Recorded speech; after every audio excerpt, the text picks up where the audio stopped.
नमस्कार, BRG classes में आपका स्वागत है। तो हम पिछली वीडियो में दोस्तों पढ़े हैं जो है नाउन के विषय में, जिसमें हम जो है प्रॉपर नाउन जो है देख चुके हैं। अब आज हम देखते हैं कॉमन नाउन। तो प्रॉपर नाउन के विषय में हमने पहले देखा है कि the words which denotes particular person, place, animal or things is called proper noun. अब जैसे पार्टिकुलर पर्सन कहने का मतलब कि किसी भी अगर जगह पर 10 लोग एकत्रित हैं और उसमें से किसी एक का विशेष हमने नाम लिया या नाम लेके बुलाया तो वही हमारा पार्टिकुलर पर्सन ही हमारा प्रॉपर नाउन है। जैसे राम, श्याम, वाराणसी, ये हमारे पार्टिकुलर है।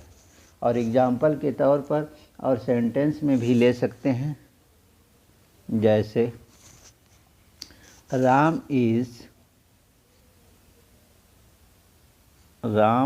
is a good student। तो यही जो है राम हमारा जो है प्रॉपर नाउन है। अब नेक्स्ट देखते हैं कॉमन नाउन। तो कॉमन नाउन क्या होती है? The words which denotes A common person, place, animals and things is called common noun. यानी वह नाउन जिससे हमें उसकी पूरी जाति का बोध होता है उसे हम कॉमन नाउन कहते हैं। दोस्तों कॉमन नाउन जो है सभी नाउन की जननी होती है, इसी से सारी नाउनों की उत्पत्ति हुई है। और जैसे में आप देख रहे हैं यहाँ जो है कि बॉय हुआ, सिटी हुआ, बुक हुआ, डॉग हुआ, ये हमारे कॉमन नाउन के एग्जाम्पल हैं। तब बॉय हुआ, अब लड़के तमाम हैं और उसी में हमने राम कहा तो प्रॉपर हो गया, और केवल लड़के कहा तो कॉमन हो गया। तो अब जैसे इसको एग्जाम्पल के तौर पर सेंटेंस में यूज कर सकते हैं कि the boys are playing, the boys are playing. अब दोस्तों देखिए, यही जो बॉयज़ है, यही बॉयज़ जो है हमारा पूरे लड़के जाति का बोध करा रहा है, इसी को हम कॉमन नाउन कहेंगे। तो कॉमन नाउन एक तरह से पूरे जो है नाउन की जननी है। इसको एक कहानी के माध्यम से अंत में हम आपको बताएंगे, लास्ट तक वीडियो देखते रहिए। अब इसमें कुछ पॉइंटें हम नोट कर सकते हैं। नोट कि the words which denotes whole class is called common noun. जो पूरी जाति का उसके बोध कराए उसे हम कॉमन नाउन कहते हैं। और कॉमन नाउन एक ऐसी नाउन है जो बगैर आर्टिकल्स के प्रयोग में नहीं लाई जाती है, तो जिससे हमें पूरे कास्ट का बोध हो वह कॉमन नाउन है। और इसमें जो है आप विदाउट आर्टिकल्स इसका प्रयोग हम नहीं करते हैं जो है, तो क्योंकि कॉमन नाउन के पहले आर्टिकल्स का प्रयोग होना नेसेसरी होता है। तो जब कुछ जैसे आप देख सकते हैं एक अथवा फॉर्मेट के आधार पर, जैसे सब्जेक्ट हुआ, ऑब्जेक्ट हुआ और प्रीफर।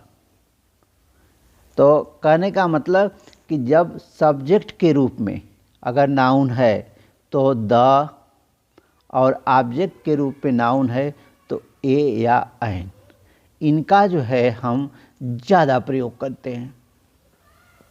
और जब हमारी सब्जेक्ट के रूप में नाउन है तो ए, एन, और ऑब्जेक्ट के रूप में द, यानी कम प्रयोग होता है।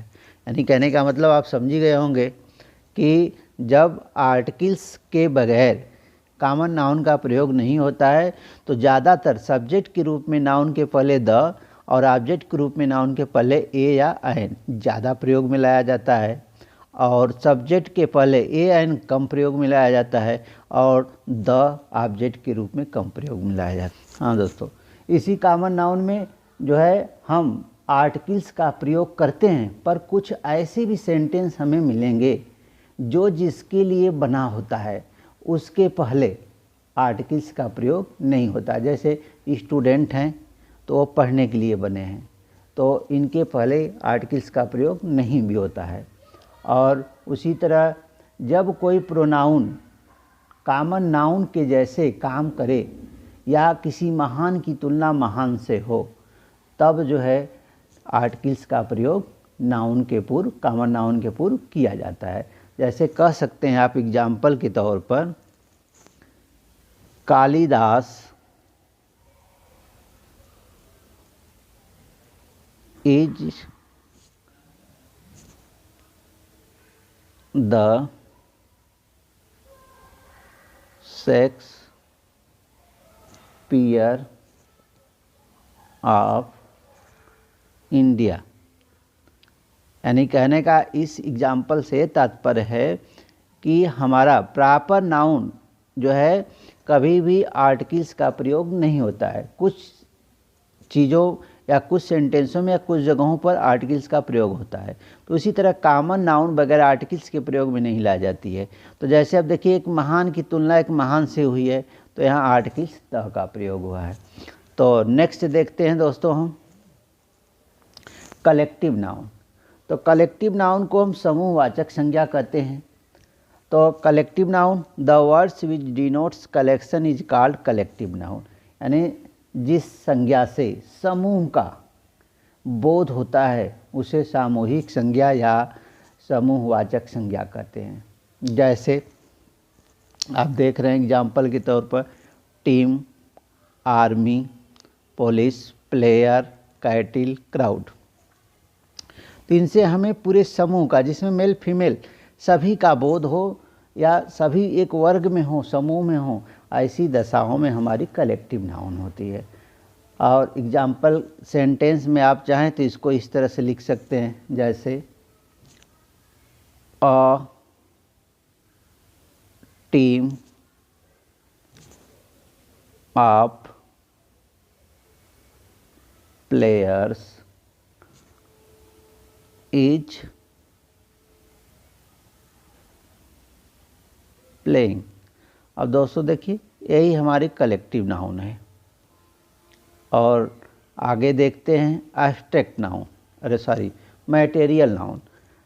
तो मैटेरियल नाउन को हम द्रव्य या पदार्थवाचक संज्ञा कहते हैं। तो the words which denotes materials is called material noun.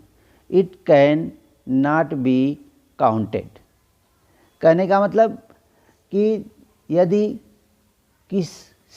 जिसको हम या किसी वस्तु से कोई दूसरी वस्तु को हम तैयार कर सकें या बना सकें, ऐसी वस्तु को हम जो है मैटेरियल नाउन कहते हैं। जिसका वजन किया जा सकता है, इसे गिना नहीं जा सकता, कहीं कहीं पर गिनने की आवश्यकता नहीं होती है, ऐसा भी मिलता है जो है, तो गिनने की ज़रूरत ना हो, इसे हम द्रव्यवाचक या मैटेरियल नाउन कहते हैं। और जैसे gold, milk, silver, rice, would. यानी अब देख लीजिए, गोल्ड है तो गोल्ड से हम जो है क्या कर सकते हैं, दूसरी चीज़ बना सकते हैं। एग्जाम्पल सेंटेंस में जैसे कह सकते हैं कि द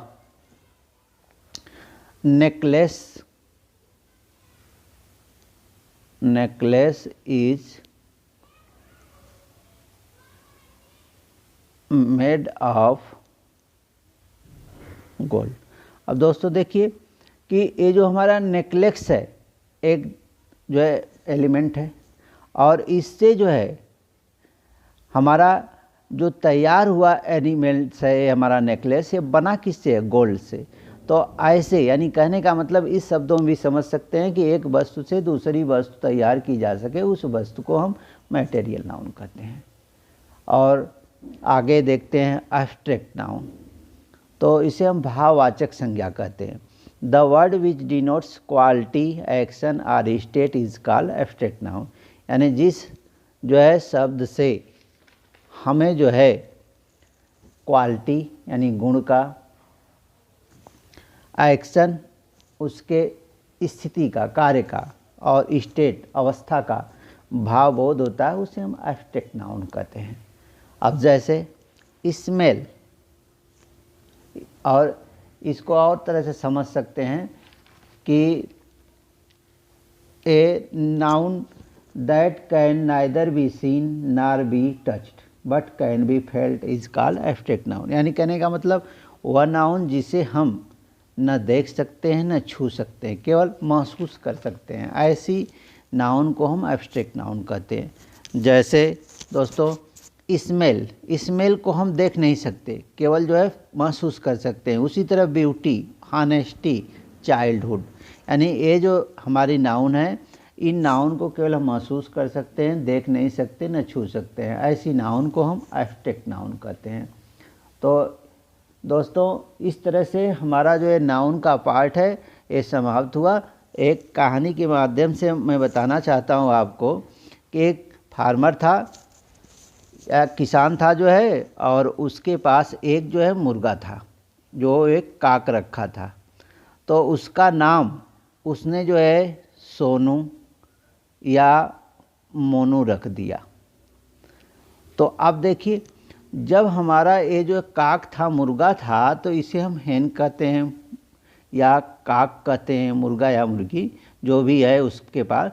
तो ये हमारा जो है क्या हुआ, उसके पूरी जात का बोध हुआ, यानी मुर्गा या मुर्गी से पूरे जात का बोध हुआ। अतः यह हमारी जो है कॉमन नाउन हुई। और जैसे ही किसान ने उसको ला के घर पर पालना पोसना शुरू किया और उसका नाम रख दिया सोनू या मोनू, तो अब ये हमारी नाउन क्या हो गई, प्रॉपर नाउन हो गई। और जैसे ही इस मुर्गे को किसान जो है एक दिन किसी फील्ड में विचरण करने के लिए या घुमाने के लिए ले गया, और वहाँ जो है और जो है जानवरों का समूह मिला, उसे ग्रुप मिला। तो जब उस ग्रुप में जैसे ही ये सोनू गया, तो अब वहाँ जो है क्या हो गया, कलेक्टिव हो गया। और जैसे ही किसान को कुछ आवश्यकता समझ में आई, तो उसने जो है उस मुर्गे को सेल कर दिया, बेच दिया। तो जैसे ही बेचा, तो जो ले गया उसको जो है हलाल कर दिया। जैसे ही हलाल किया, तो उसका जो है गोश्त बन गया। गोश्त क्या हो गया, मटेरियल हो गया। और जैसे ही उस गोश्त को खरीदने वाले ने खरीद कर ले जाकर उसको अच्छी तरह से पकाया और उसको फूड के रूप में तैयार किया, नहीं पकाया, तो जब किसी ने जिसने पकाया उसने टेस्ट लिया, उसका जो है स्वाद लिया, उसको खाया तो स्वाद लिया, यही हमारी एब्स्ट्रैक्ट नाउन हो गई। इस तरह से हमारा जो है ये नाउन का पार्ट समाप्त हुआ। नेक्स्ट वीडियो में हम देखेंगे इसके रूल्स होते हैं कुछ, कहाँ यूज होते हैं।